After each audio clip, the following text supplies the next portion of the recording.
Right, welcome to the show. My guest today, Gary Yourofsky, is a legend in the animal rights movement. He may have created more vegans than anyone else alive. Many of those from the 20 million or so people who watched his best speech you'll ever hear, which you could find on YouTube if you're one of the few people who hasn't seen it yet. And he may be, I don't know, I'll ask him, he may be the most loved human in the animal world. He's an ambassador to Sasha Farm, a farm sanctuary in Michigan. We'll put a link in the show notes in case you want to donate. Gary, it's great to meet you finally. It's nice to meet you, Glenn. I've heard some great things about you from our mutual friend Arlo, who's now Arlo in Vegan. Ohio. Yes, Arlo Vegan. Yes, that's a man who lives lives the vegan life. He even has taken it in his name.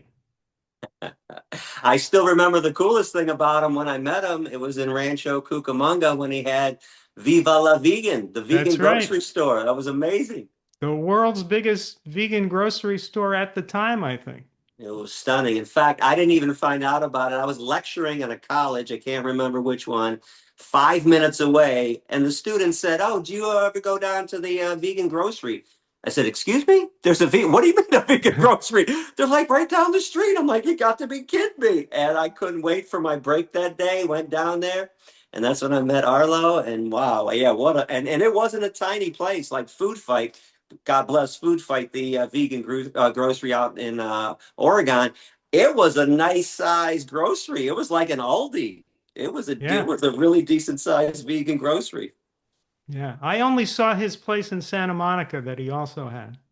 Okay, right, right. Um, but uh, you and I came to the movement in a way from opposite ends. You came to it from animal rights. I came to the movement initially from a health perspective because there were so many damn heart attacks in my family. I went vegetarian at 17, and then I was stupidly eating cheese, and I gave up the cheese and became a vegan. And I learned more and started to care more about animal rights along the way. Um, what I'm sensing from you is you've learned more and started to care more about health along the way, while without diminishing any of your concern for animal rights. Is that true? Yeah, absolutely true. Because it's important too for vegans to look good and be healthy. What I've noticed, Glenn, over the years is vegans are constantly telling everybody to eat fruits and vegetables. And then vegans never eat fruits and vegetables. They live off of Beyond Meat and Impossible stuff, which all tastes great, but it's not exactly a health food. So Right. I am encouraging a lot of longtime vegans to find out about the whole foods. Add that stuff to your diets, the grains, barley and millet, quinoa, farro, lentils, beans, fruits, and vegetables, because humans are frugivores, so we do need a ton of fruits and vegetables in our diet, nuts and seeds, and try to lay off all the mock meats. I know they're fun, and they definitely come in handy when you start. But if you're going to be doing this for the long haul, and I sure hope every vegan is, you're going to want to start putting in some healthy, nutritious food into your body.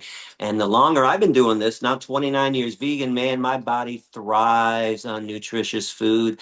And it does not feel well once in a while when I put in all that nasty processed crap. It tastes good at the moment. Well, fat, sugar, and salt taste great. Of course, it tastes good, but come see me 2, 3, 4, 5 hours later after I had something nasty, and I'm like, oh man, why did I have that? I feel so much better when I have a smoothie with 10 bananas and blueberries and kale inside of it. Yeah, you eat an extraordinary number of bananas a day, don't you? Yeah, I started when I was in Germany a couple months ago because I was on plant-based news with Dr. Douglas Graham, my favorite doctor, the 80-10-10 guy, and he was urging me to do this. So I was doing up to 33 bananas a day, which I loved, but I'm still doing about 15 to 20. And it's really, I tell you what, I put on 10 pounds of muscle.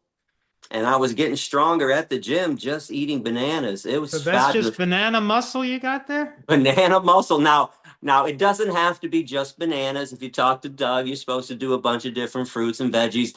I'm just the type of guy that likes the same thing over and over. And once I like something, I could eat it every day. So the bananas, I absolutely love bananas. I've started adding more peaches and nectarines and mangoes lately. What else? Blueberries, raspberries, things like that. And more veggies. In fact, I was just out shopping today. Got some mushrooms, some green beans, and broccoli. So I'm looking forward to a big meal of vegetables tonight. All right. Now, this word frugivore, does this include vegetables or does this mean mostly fruits? No, absolutely. Actually, frugivore means fruits and vegetables. Okay. And Doug Graham comes to it from the angle that, first of all, if you look at our nearest relatives, if you believe in evolution, it's the bonobo. There's a big myth out there that's the chimpanzee. It is not the chimpanzee, bonobos, who are frugivores. So that's our most natural state. And I like how Doug talks about it that if we were in this tropical paradise, which was our natural state, and we were walking around and we came across a peach tree, we certainly wouldn't reach up and grab one peach and eat it and keep on walking. We'd be like, holy Christ, there's a peach tree. And we sit there, we'd eat all the peaches from the tree. I'm not saying in one day, but we might spend 2, 3, 4 days, maybe 5 days or a week until we were done with that. And then we'd move on to the next tree. So Doug is also big on mono eating too, because digestion is the toughest task that our body has. And it's easier for our digestive system to process one food instead of 5, 10, 15, 20 foods throughout the day. So I'll tell you what else happened to me when I started this diet. My digestive system was just spot on and fabulous because all it had to do was process bananas.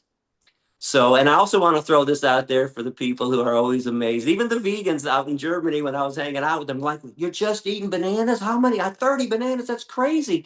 And I said, how come when people, especially when we were meat eaters, you notice that we'll eat 10 slices of pizza, we'll eat 35 chicken wings, we'll eat 4 hot dogs and 2 chicken breasts and 4 hamburgers on July 4th, but all of a sudden, there's fruit and we just take one peach, one banana. Come on, eat multiple pieces.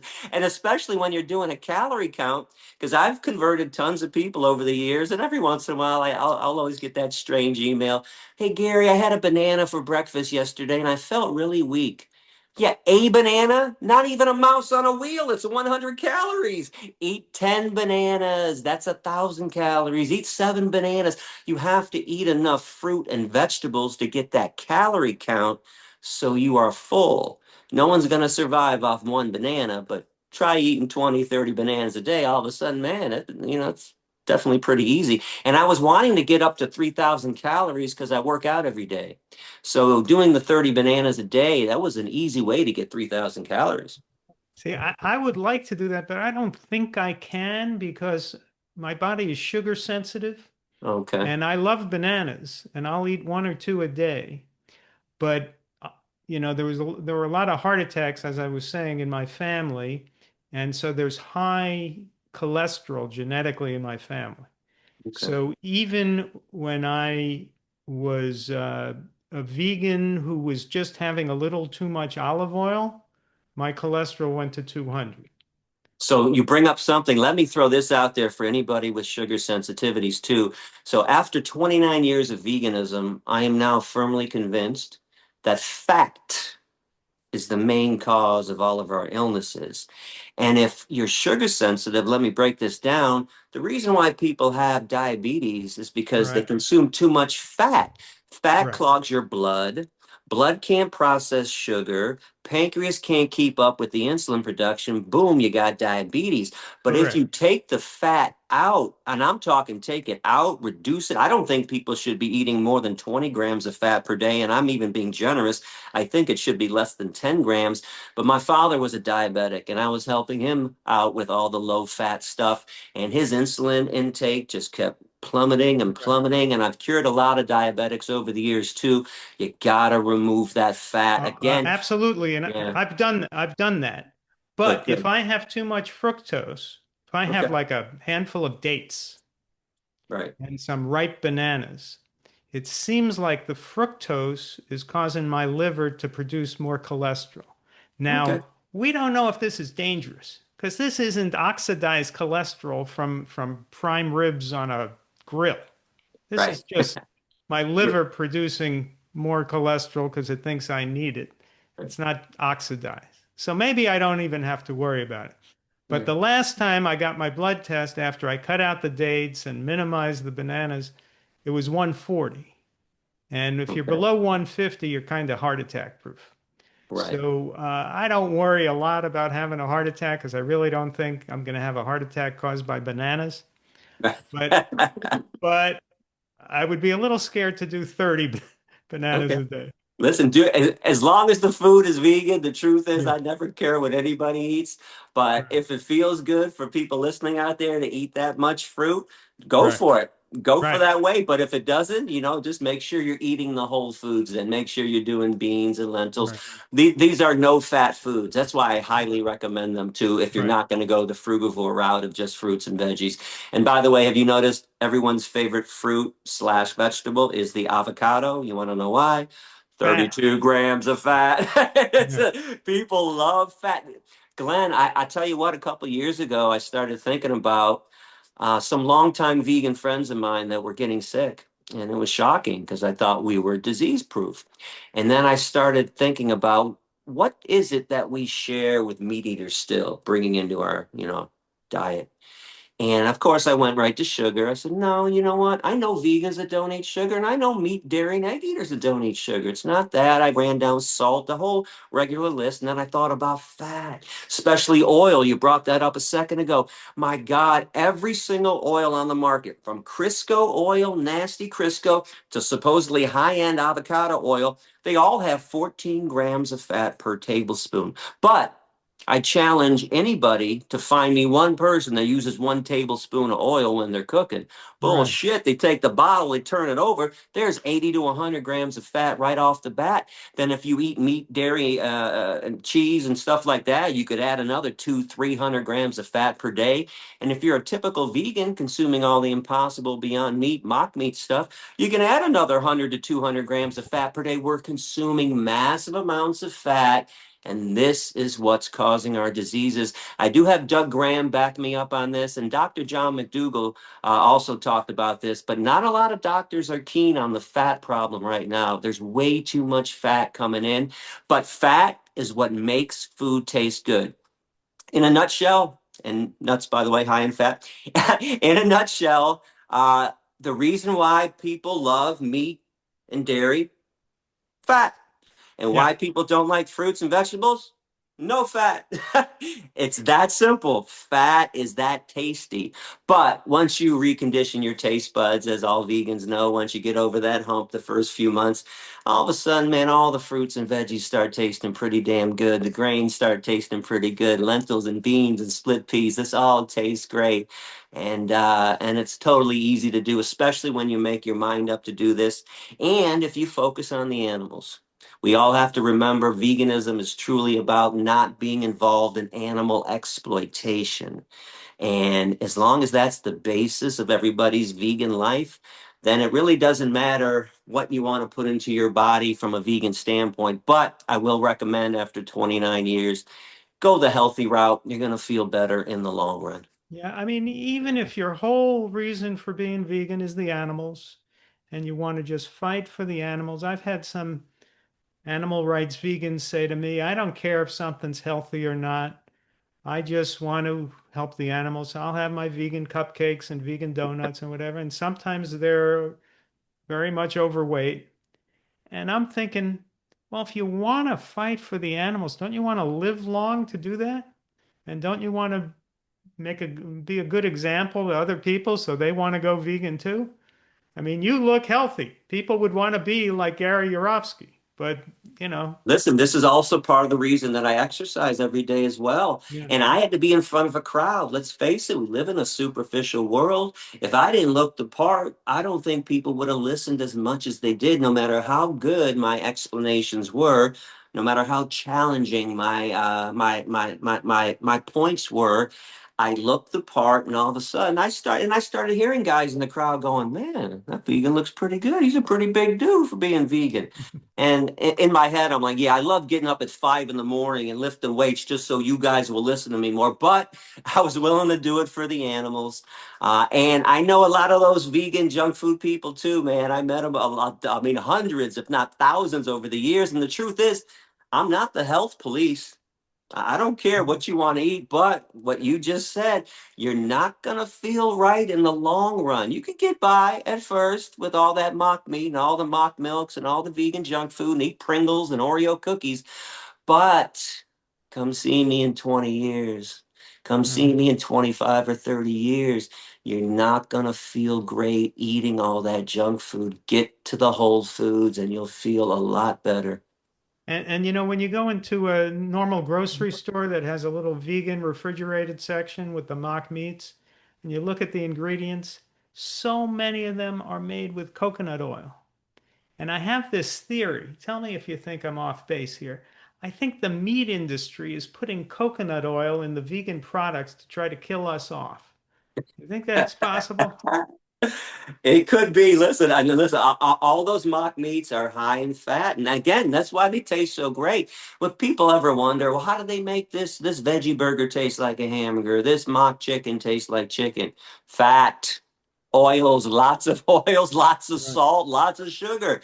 Uh, if you put fat, sugar, and salt on an old shoe and serve it to somebody, they'll be like, you know what? It's not that bad. Fat, sugar, and salt taste great. Of course they do, but in excessive amounts, they don't belong in the human body. Right. And we And wonder here's why, the by thing. the way, all of our family members, as you mentioned, mine Right. too, no different.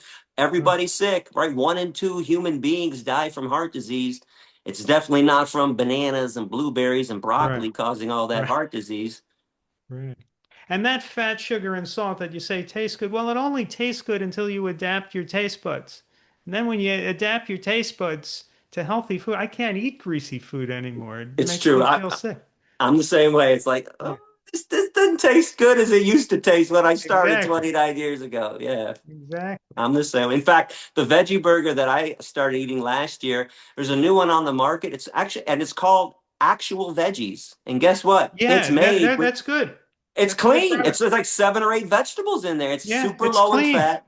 So, and it doesn't taste meaty. So, I used to like that meaty taste, that Impossible Burger Beyond Meat taste of, wow, it tastes like a hamburger. Now, the burgers, if I have one, Actual Veggies or Dr. Prager's, which has always been a clean veggie burger, doesn't even really taste like meat. It's just shaped like a hamburger, but it's full of good vegetable stuff too. So I would urge people to seek out. There are mock meats out there that are super healthy and super low in fat, made with clean Hmm. products. So find those. In fact, the new tofu that I'm loving, I don't know if you guys have it out there where you're at, but it's by Big Mountain. That came out Oh. with it a couple years ago. It's soy-free tofu made from fava beans. Oh, I heard you talk about that. And Yeah. man, zero fat, 0 grams of fat, and 64 grams of protein in the whole package. In fact, right when this podcast is over, I'm shooting out to the grocery store to grab a bunch so I could have it stocked up for the And week. how does it taste compared to traditional tofu? Fabulous. And by the way, I love tofu. My nickname over the years has been Gary Tofu. I am a tofu junkie. I got to tell you, they knocked this one out of the park. It is fabulous. And they have a couple other products too that are really nice as well. But man, that soy free tofu is fabulous. And it's what's the company that produces Big, this? Big Mountain. Big Mountain. Where are Yeah. they located? You know what? I don't remember where they're located. I know the Michigan just started carrying their products about, I want to say 3 years ago.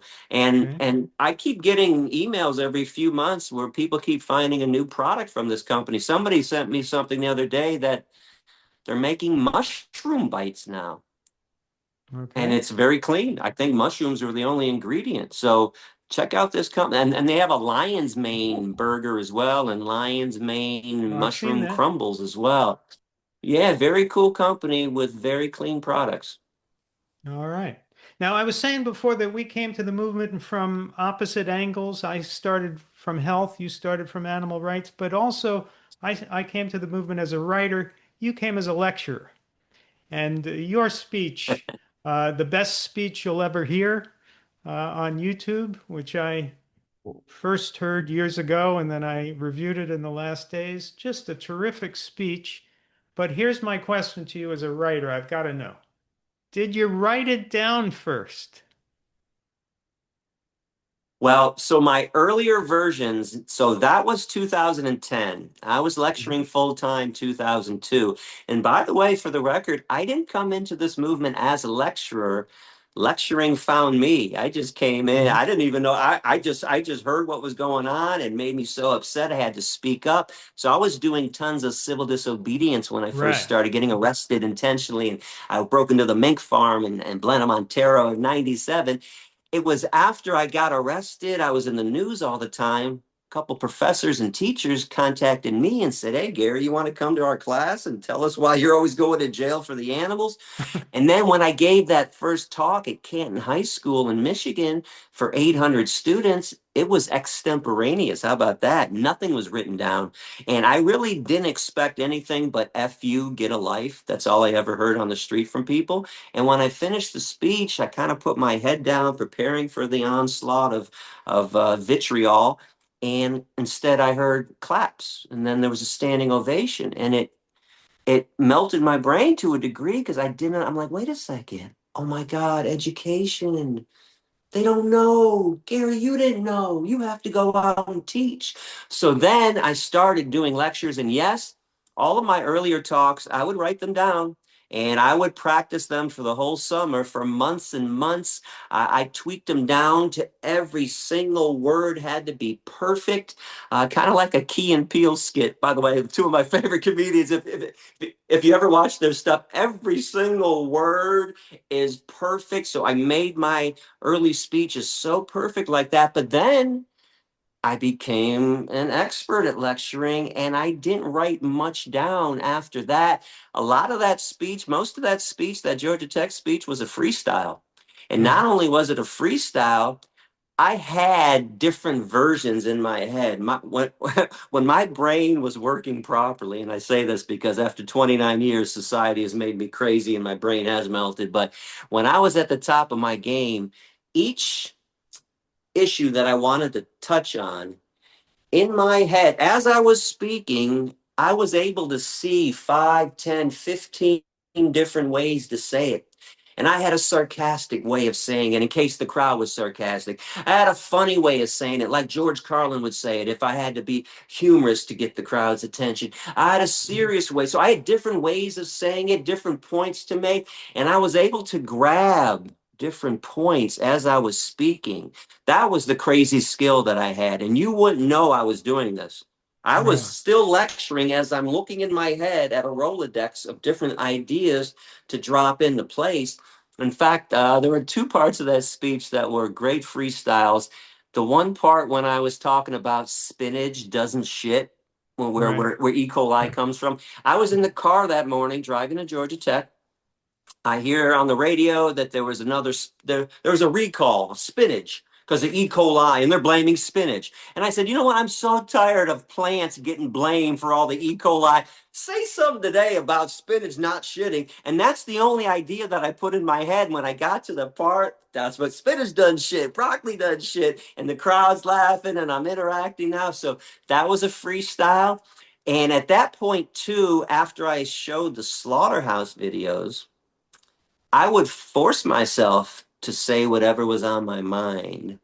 And those were some of my best freestyles because that made me the angriest, obvious watching. I had to sit there and watch all that stuff with the students. So after that, at the Georgia Tech, after the slaughterhouse video was shown, I walked out and I think I paused for a nice long 5, 10 seconds. I paced back and forth and the crowd's just waiting. And I said, right now on American highways, there are no less than 5,000 concentration camp trucks. And that whole part that came out, I don't remember because it was a freestyle, but that's how it started. That just came out. So, but I was in my prime. That was 8 years of solid lecturing, and I was averaging 200 talks a year. So that man, that was a great lecture that a student recorded. That I didn't even record that, by the way. Right. Yeah. Nathan That Black. student did the world a Yeah, favor there. he did, and in fact, when he showed up to lecture, he wanted to mic me up, and I said, "Nope." No mics. I don't do. I don't even. You're lucky. I'm even letting you record this. I don't care. Now, keep in mind, Glenn. You and I grew up in an era before the internet, before cell phones.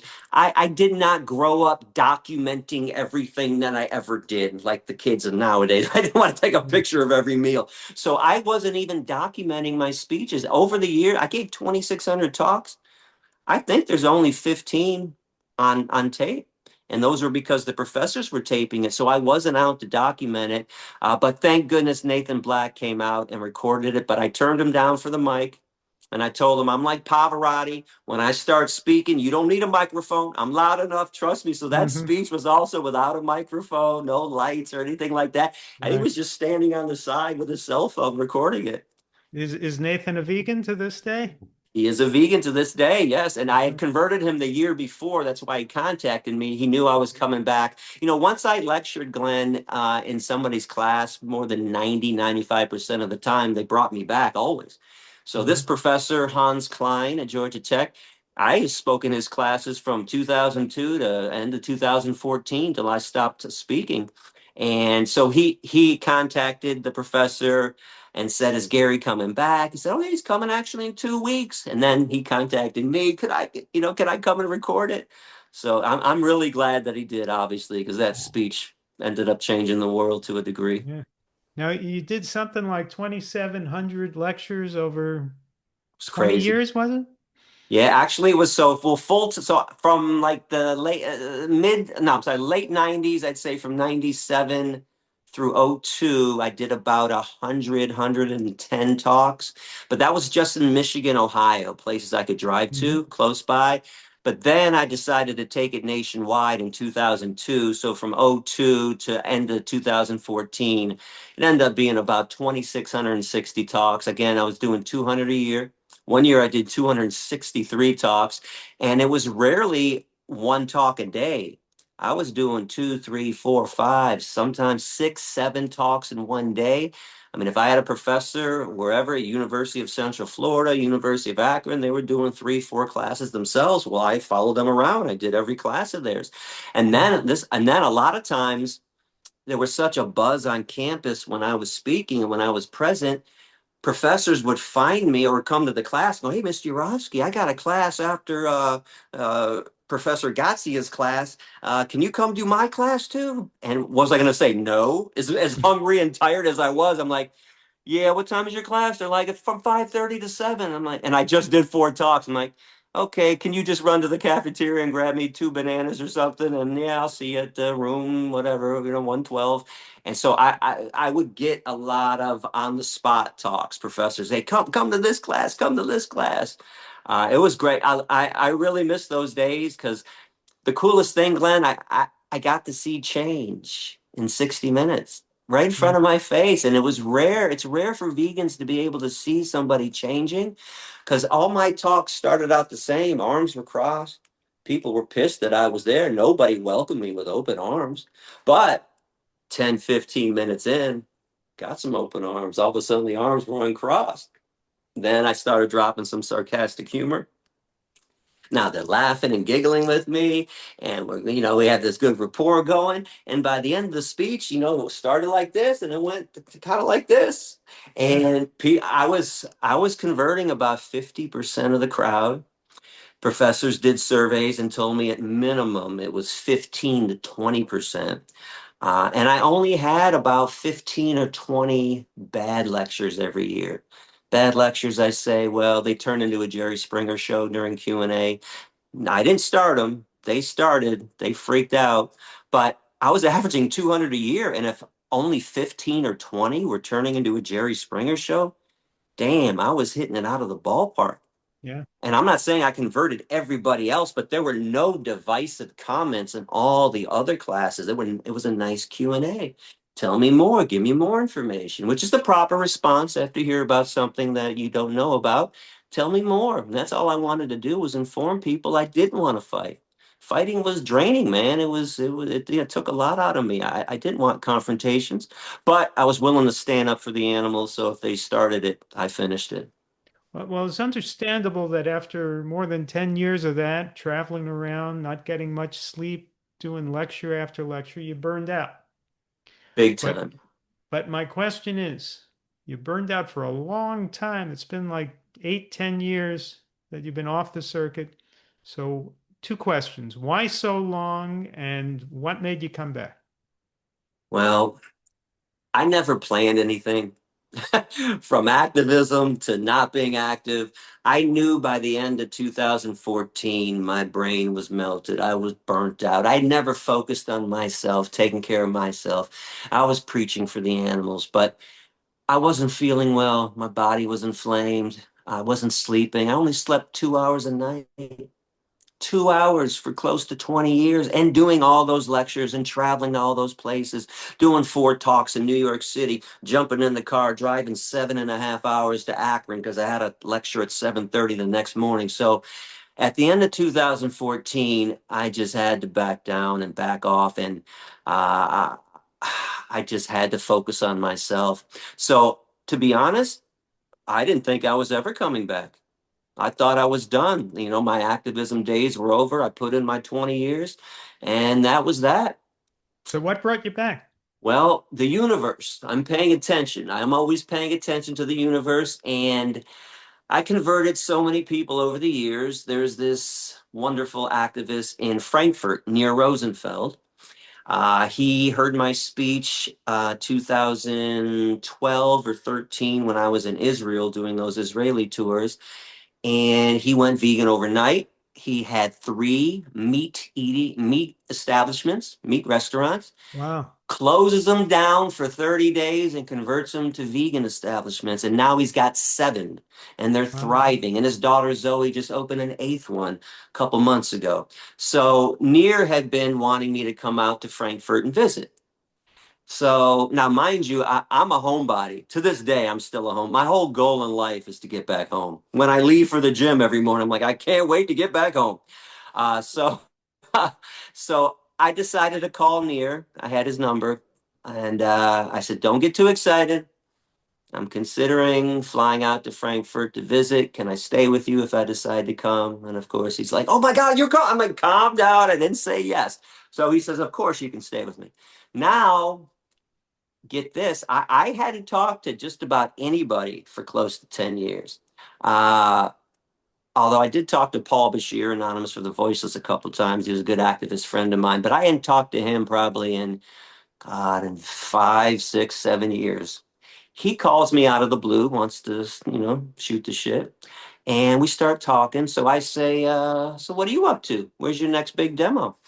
He said, Cologne. I said, stop it. Of all the gin joints in all the world, why you're going to be in Cologne this summer? Because I'm thinking of going to Frankfurt. How far is Cologne from Frankfurt? It's like, man, it's like 45 minutes on a train. I'm like, and I look up at this guy. I'm like, really? I'm supposed to come back? This is too weird. I was like, Paul, tell everybody I'm coming down to Cologne. I'm coming back. And something else was pushing me back, and it was Sasha Farm. Now, it's a sanctuary I've been volunteering at since 1996, since I became vegan, and they're really struggling right now. So I wanted to come back and speak up on behalf of them and all sanctuaries that are struggling around the world, because I find it to be horrendous that the vegan movement can't take care of all the sanctuaries. If we're going to tell people to live vegan, there's going to be animals who need a place to live. So we have to support these sanctuaries. So Near also agreed. I came down there to also do a fundraiser at one of his restaurants. He said he'd donate all the food and put the message out and blah, blah, blah. We'll do a fundraiser. And we ended up raising $5,000 for Sasha Farm, which was fabulous. So Sasha Farm got me to go out there. But if Paul didn't call me and tell me he was going to be in Cologne, I'm not sure I actually would have came out of retirement for that.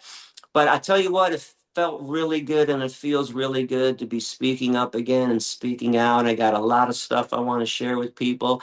I'm on Instagram right now doing a lot of videos. We're going to release one later today after this podcast. So I feel good preaching again. I don't foresee myself going back into the classrooms though. But I do want to say what I just said. I don't plan for the future. I don't know. I might end up there again. But what was really cool about my activism is I just went out and did it. I didn't have meetings. I didn't plan it. I honestly did. Everybody thinks you got to have a big discussion, then a meeting about the discussion and debate the Mhm. discussion and that. Like, no, just go do it, then analyze it. So it wasn't that I didn't analyze what I was doing. I just analyzed it after I did it. And then I finished the lecture, sometime like, you know what? I don't think I said that properly. I think there's a better way I could explain speciesism, a better way I could explain the environmental aspects, whatever it was. I would analyze it after, then I'd make changes, and then the next day I would do the speech how I thought I should say it, and the next thing you know, I'm like, okay, there's the perfect speech. So the universe brought me back out. And I listened, and that's why I went to Germany. Now, what's interesting is so Paul Bashir and AV, they actually took my Georgia Tech speech and condensed it down to a 3-minute protocol of doing outreach on the streets.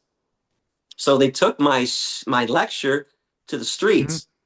I stopped being on the streets around 2000, and I took my street protest to the classroom because I didn't feel that I had enough time on the streets to convert people. So I really didn't feel comfortable out there in Germany. Everyone I hung out with, those that like, I don't feel good on the streets. I left the streets in 2000. I need 60 minutes of silence so I can break it down. But I got to tell you, these activists for AV are wonderful, fabulous. It was the first time in close to, 29 years of activism, I felt like I didn't have to be the only person explaining veganism. I swear every single AV activist was so well versed in how to break it down from any standpoint, especially ethics, which is their focus. But if health Sure. came into the equation, they broke it down. If environment stuff came into the equation, they broke it down. And it was just one hell of an experience to see all these wonderful activists preaching and teaching and speaking up for the animals. And not only Now, that, most of them were actually Gary vegans. They became vegans because oh, of me, or they became activists because of me. It was like 90% of them. wow. I got to tell you, I didn't know. I knew my lectures were working in the classroom. I didn't really know other people around the world were paying that much attention to it. That's how focused I was on the classroom setting. And when I decided to come back out of retirement too, that a couple months ago, I literally forgot my speech. I forgot nearly everything I ever said. So just before I left for Germany, I rewatched my Georgia Tech speech. I Right. didn't remember any. I'm watching going, oh, I came up with that. Wait, I said that? I'm like, oh my God, that's tight. I know why people are listening. You got to be kidding me. I forgot I said that. So, and I'm not saying this to brag. I literally forgot it. And when I saw it, I was like, oh man, okay. I had some really tight stuff back in the day. Well, let's talk ethics, since that is the key to your speech.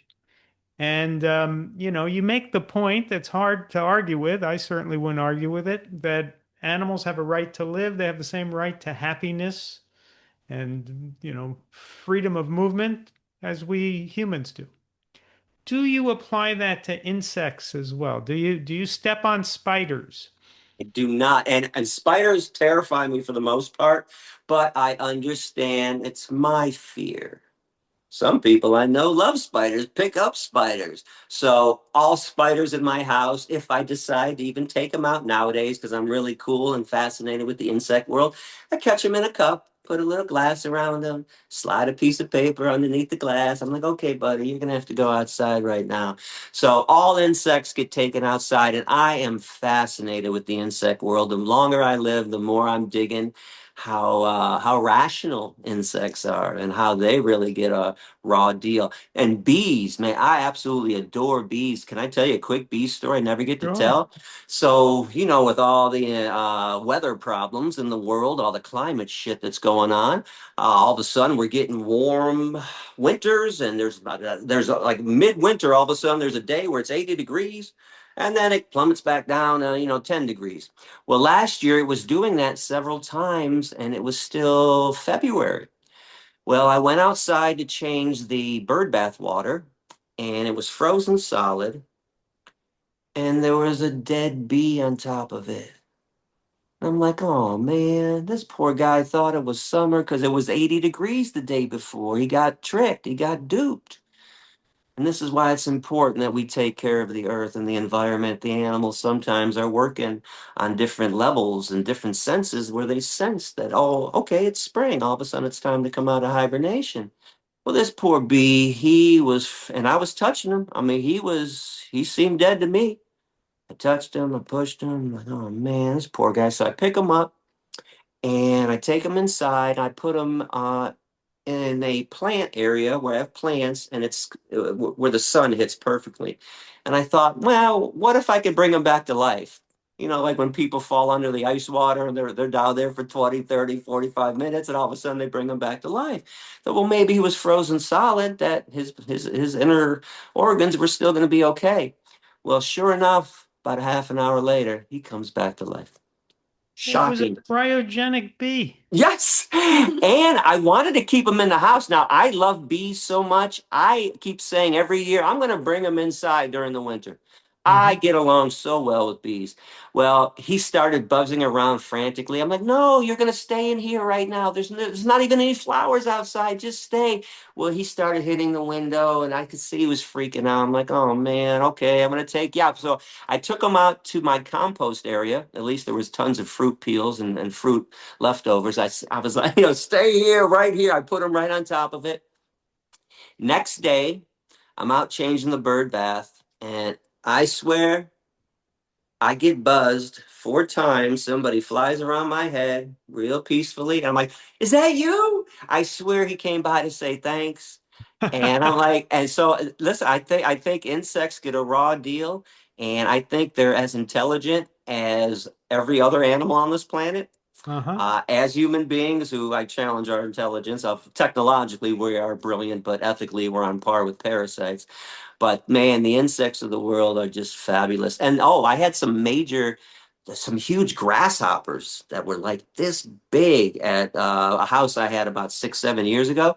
And I was determined one summer to go out and make friends with them. And by the end of the summer, I was petting them on their backs and they were letting me pet them. I'm like, oh my God, why not? Who doesn't So like a back scratch? if you had cockroaches in your home, would you just bring them outside? Yeah, I absolutely catch cockroaches. Now, fortunately, I'm a clean freak. I keep Uh-huh. my house super clean, so there's almost never any insects. Right. But centipedes, cockroaches, once in a while, yeah, catch them all. I don't want to kill anybody. The only time I think we have a justification to kill is in self-defense or vicarious self-defense on behalf of somebody that can't defend themselves. So yeah, the cockroaches get caught. And I'm fascinated with butterflies. If you didn't hear about the butterfly story, I heard yeah, you've been saving cat, caterpillars. yeah, they're fascinating beings. And I read a story that more than 90% of caterpillars never make it. So I'd go outside, I would find the caterpillars before the birds and the other critters did, and then I put them in a safe environment, an enclosure. I would feed them fennel, dill, milkweed, whatever they preferred. And I would watch them go from little teeny caterpillars to about yay big, and then they go in cocoon. And then when they hatched, I would just let them out. And it's just and there's another insect. But it's funny to me that people say they don't like insects, but then I'll bring up butterflies. What about fireflies? Who doesn't like a firefly? Wow, you want to talk Yeah. about a crazy creation? That's so cool, right? Yeah. Grasshoppers are pretty cool. There's a lot of insects. Now, wasps are nasty. I'm not out to help any wasp, but the bees are lovable and friendly, especially all those bumblebees. I But you love the wouldn't bumble. kill a wasp. No, but there's some nasty creatures, man. They are nasty as hell. There was a wasp that lived in my backyard that used to go on the bird bath, and he get pissed off when I go to change it every day. And one day I said, "Listen, I'm always talking to critters like they can understand. I'm like, hey man, everybody lives in peace in my backyard. Stop it." He absolutely flew at me and hit me in the chest. I'm like, "Are you kidding me?" Then he came back and he hit me in the head. I'm like, get out of here. You are so nasty and mean. Everybody, like, there were bunny rabbits that lived in my backyard, and there were squirrels and possums, raccoons, birds, and 20 different types of birds. Like, it was a nice little paradise back there, and this one nasty wasp thought he owned the place. Now, I think I heard you on a recent podcast saying that you were a little pissed off at lions and tigers? Because, Yeah. because Well, I listen. mean, you can't blame them for being carnivores, can you? Well, certainly I can on behalf of the victims. Now, keep in mind, people that have dogs, I notice that when people have dogs, if their dog tries to chase down a bunny rabbit or a squirrel, they scream and yell and don't let them. Well, why is that any different?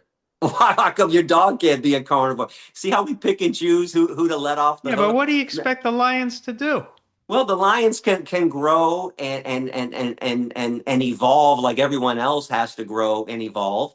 And I'm still going to be on the side of the zebras. This is my point: is people are when people say lions have a right to eat zebras, they're saying fuck the zebras, save the lions. So all I'm doing is flipping the script. How about fuck the lions and save the zebras? I've seen the terror and the fear in a zebra as he's being chased down by a lion. He doesn't want to be on the menu.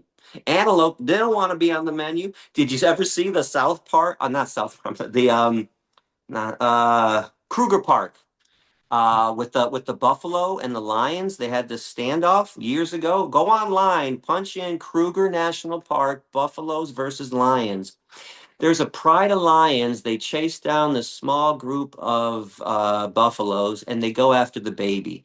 I'm going to try to sum this up as quickly as I can, but like the pussies that they are, they went after the baby buffalo.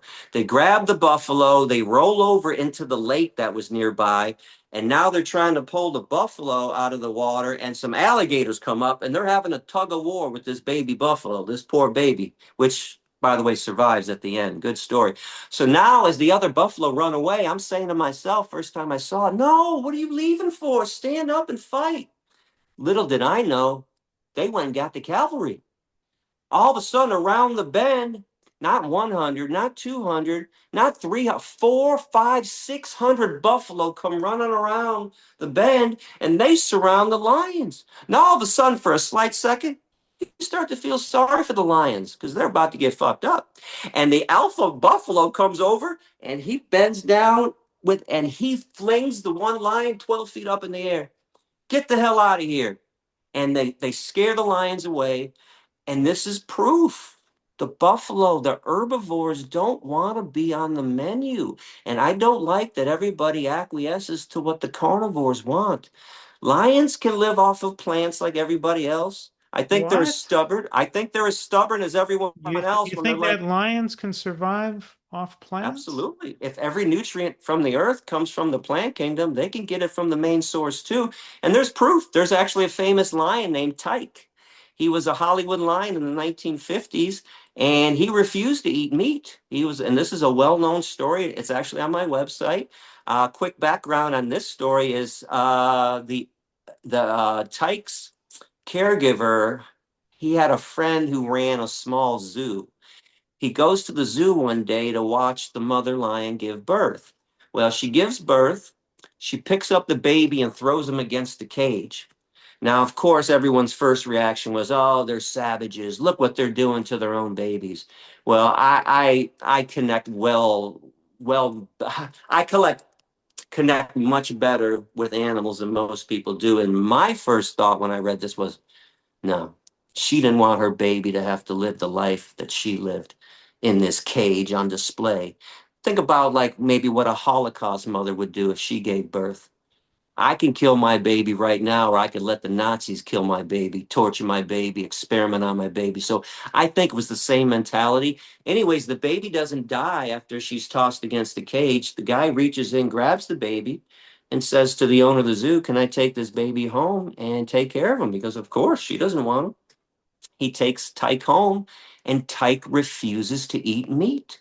So they're feeding him soy meat. And of course, all the veterinarians are saying he's going to die. You got to get some meat in there. And every time he tried to sneak meat in there, there's actually photographs. He would turn his head like this at the bowl. So the vet says, well, just squeeze some blood in there. If there was one drop of blood, guess what Tyke did? If it was pure soy and vegetables, he wanted to just eat that. And he lived a long life and he lived at this guy's property and he had sheep and he had goats and the lion absolutely got along with everybody, loving. Now, it, there's definitely proof of this. And I used to show videos during Q&A of carnivores not killing the animals, but protecting some of them. There's this one famous one of a jaguar who kills a mother baboon. He doesn't realize there's a baby baboon attached to the mom. So he drags the dead mom up the tree, and then he sees the baby, and you're seeing his face looking at the baby. He's like, oh my God, what have I done? And he starts licking the baby, and then he protects the baby. Um, I think all animals have the capability of knowing right from wrong. And I think vegans, especially, but humans make a horrible mistake when we say that they're just moral recipients and not moral agents. That's something else I'm going to challenge. And I know it goes against every animal rights philosophy statement that, oh, we're the moral agents and they're the recipients. Bullshit. Animals know right from wrong too. And that jaguar knew right from wrong. He realized I killed the mama and now there's a baby. What am I going to do? And whales, What about them? well, don't they eat fish? Yeah, they got some growing up to do too. Listen, But but I want to but be they're clear not going to about make this. it on seaweed, are they? Sure. Again, why not? Every nutrient and seaweed, my God, see, everybody can live off seaweed. But as we talk about this, and I don't mind talking about it, this is not my focus. Uh-huh. I used to make a joke during Q&A when people found this isn't new, by the way. I've been saying this for 29 years. I don't like what lions do to zebras.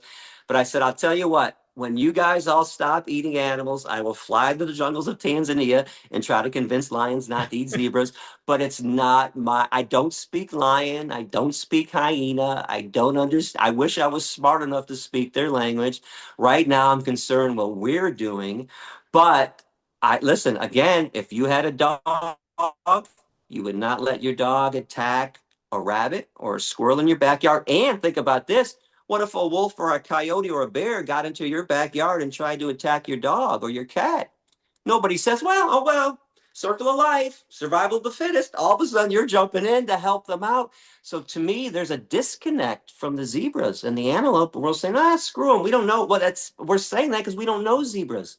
We know Right. dogs and cats, so we'll do anything to save them, even though it's part of the natural habitat, predator prey. If a dog, and this happens all the time, people's dogs get attacked and people always try to protect them.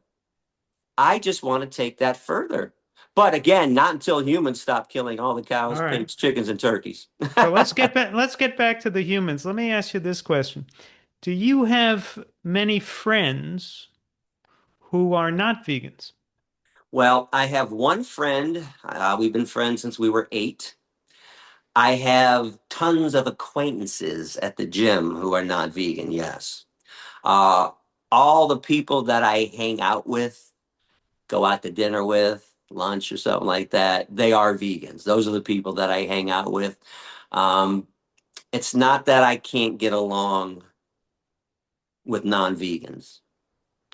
It's just at breakfast, lunch, and dinner time, I'm not going to sit there and watch these maniacs eat what they want to eat. Just like same thing. Listen, lions and tigers are great too, as long as it's not dinner time. Right. Sharks too. I'd love to swim with some sharks as long as it's not dinner time. I Right. think they're fascinating creatures. So same thing with all my non-vegan friends. But I set a rule back in '97 that if you want to eat with me, you eat vegan or we don't eat together. That doesn't mean we can't be friends, but if you want to sit and break bread with me, it's going to be a vegan meal. And it doesn't even have to be at a vegan restaurant. So I'm not as uncompromising as people think, but my table has to be a sanctuary of peace. So if you sit down with me, we have to eat vegan. But yeah, I have plenty of non-vegan acquaintances that I talk sports with, that I whatever politics if it comes up.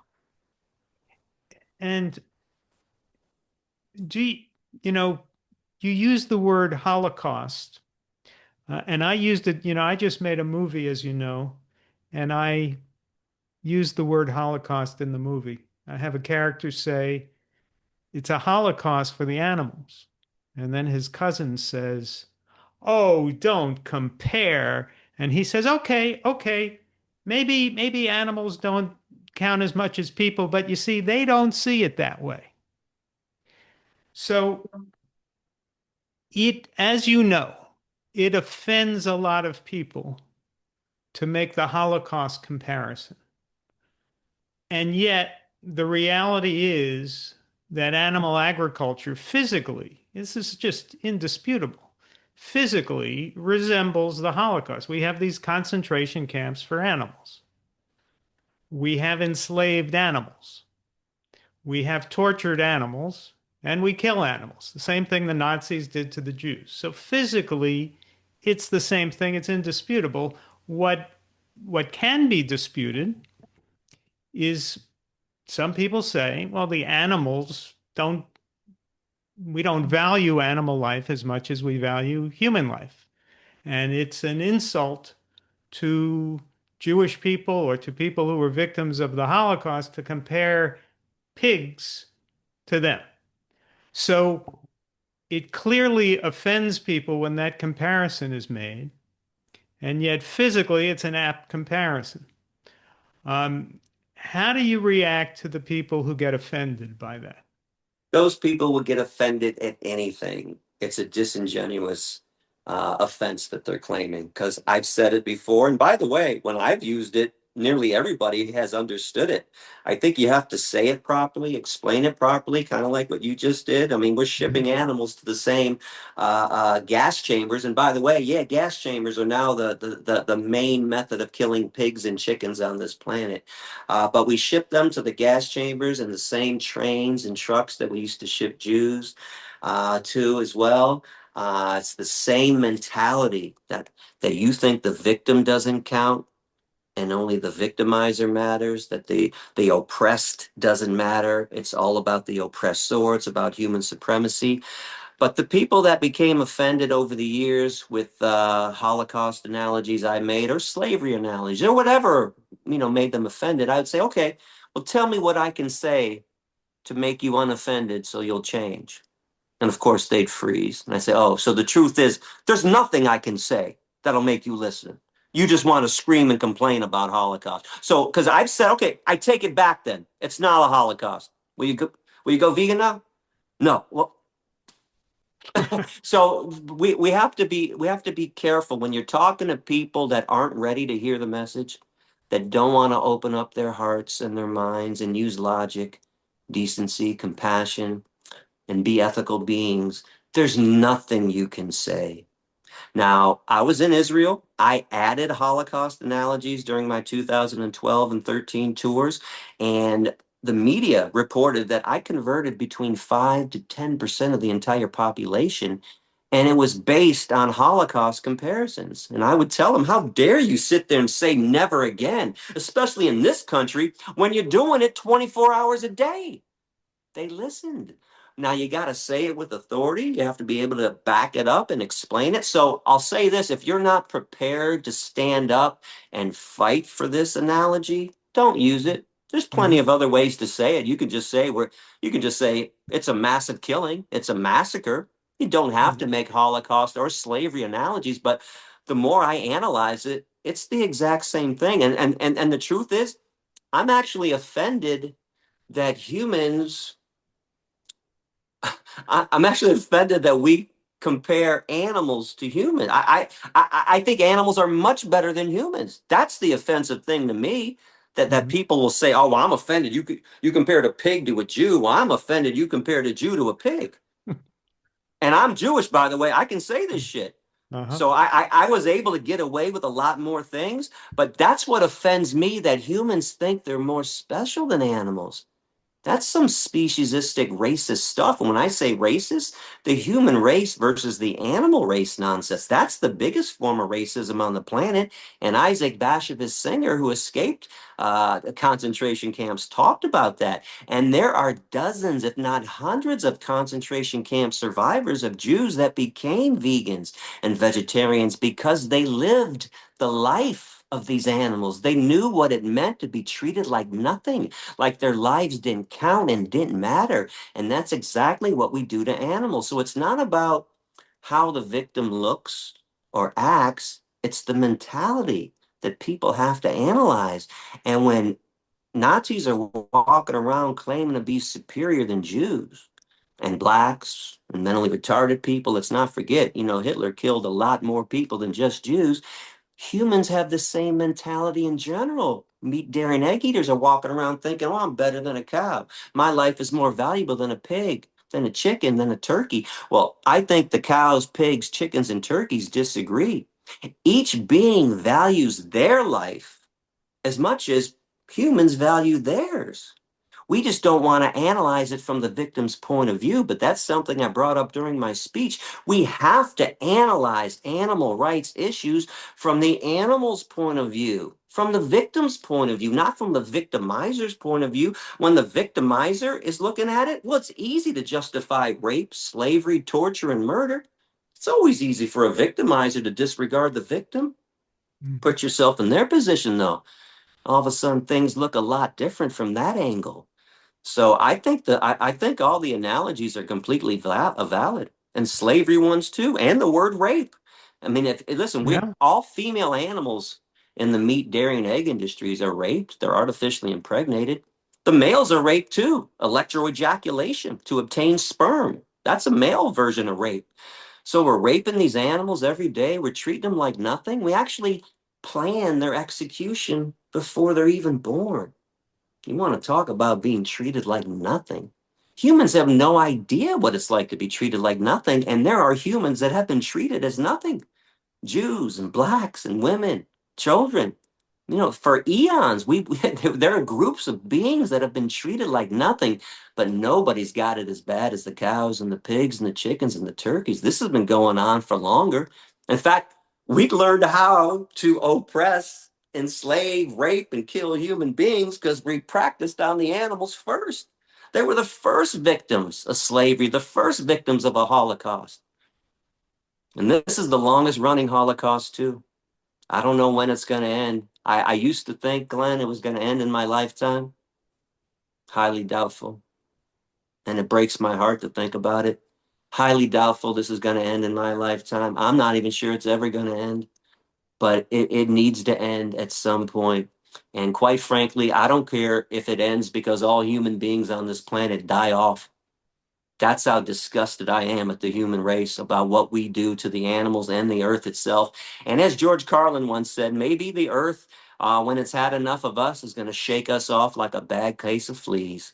Yeah. I don't know. I don't know when it's going to happen, but Well, some. the planet is melting, and the planet is melting because of animal agriculture.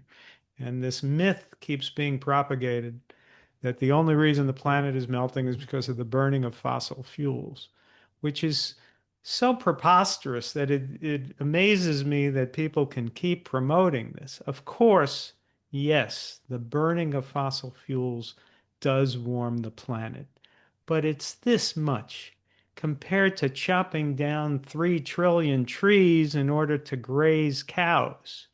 When you do the math and you think of how much carbon dioxide could be sequestered if we could rewild the grazing land, then the burning of, the exhaust coming out of your tailpipe is nothing.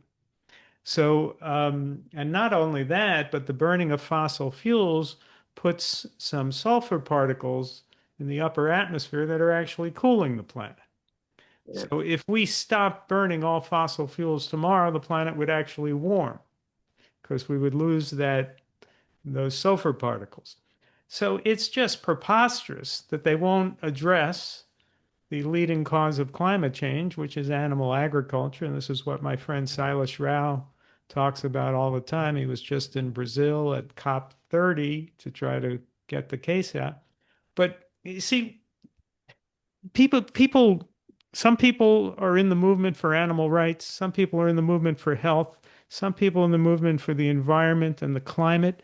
For me, it almost comes down to one thing, which is stupidity.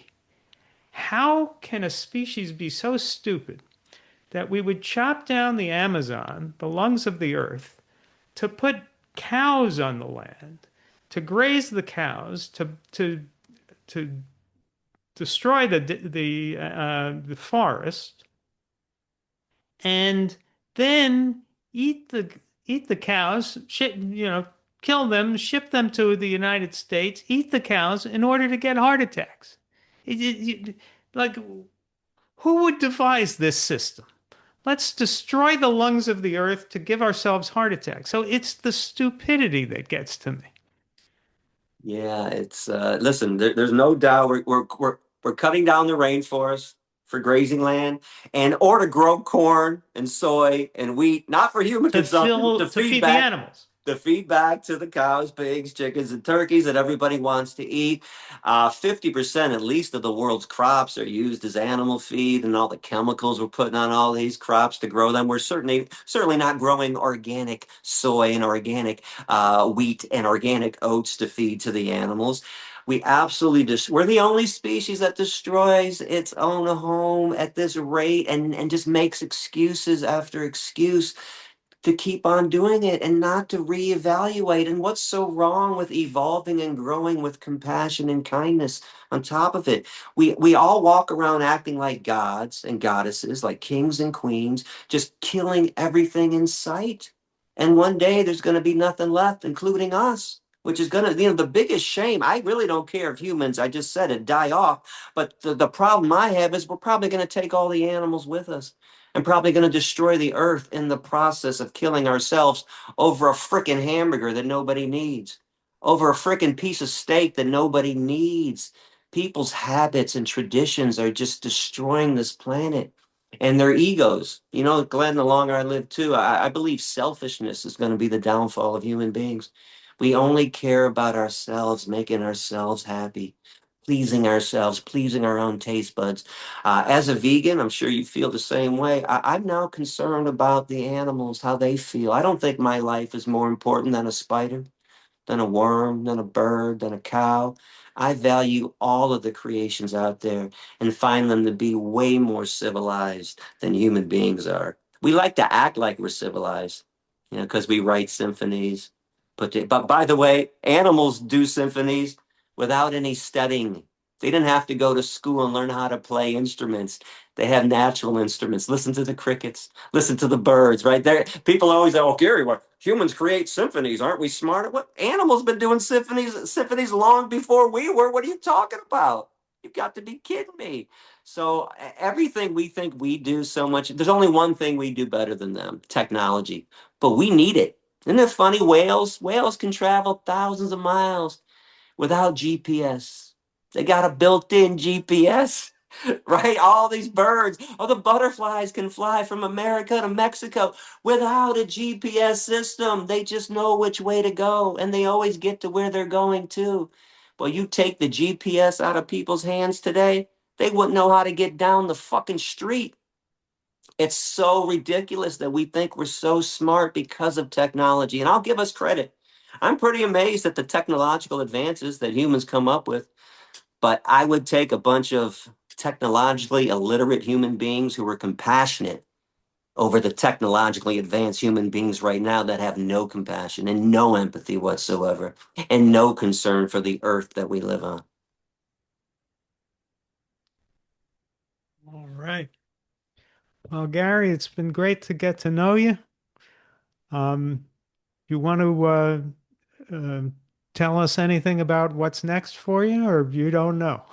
I don't know, but just check out my Instagram account at Real Okay. Gary Yourofsky. I'm doing a lot of videos, trying to release a couple every week. Okay. Just trying to empty out the brain of all the cool ideas I came up with over the years. I'm now putting them all on video right now. And who knows what's going to happen next, but check out sashafarm.org, by the way. I'll give Sasha Uh, Farm uh, another big we shout. will put that link in the show notes, and please donate, folks, to sashafarm.org. And I guess a quick message to all the vegans who are listening, please get active. One of the main regrets that I had over the years, Glenn, is I didn't ask people to become activists. I was asking people to become vegan. And being vegan is great, don't get me wrong, but now I realize we need a lot of people speaking up for this, not just a few. So everybody needs to speak up and speak out. And for the non-vegans listening, it's time. Stop living like cavemen and cavewomen. Step into the 21st century. Stop eating flesh and blood and veins and muscles and tendons and things that come out of the asses of hens and secretions that ooze out of cow udders. Eat some real food for a change, fruits and vegetables, nuts and seeds, grains and legumes. You'll feel a lot better for it, and the animals will thank us in the end for not treating them like commodities and property and sandwiches and shoes. Peace out. Thank you, Gary.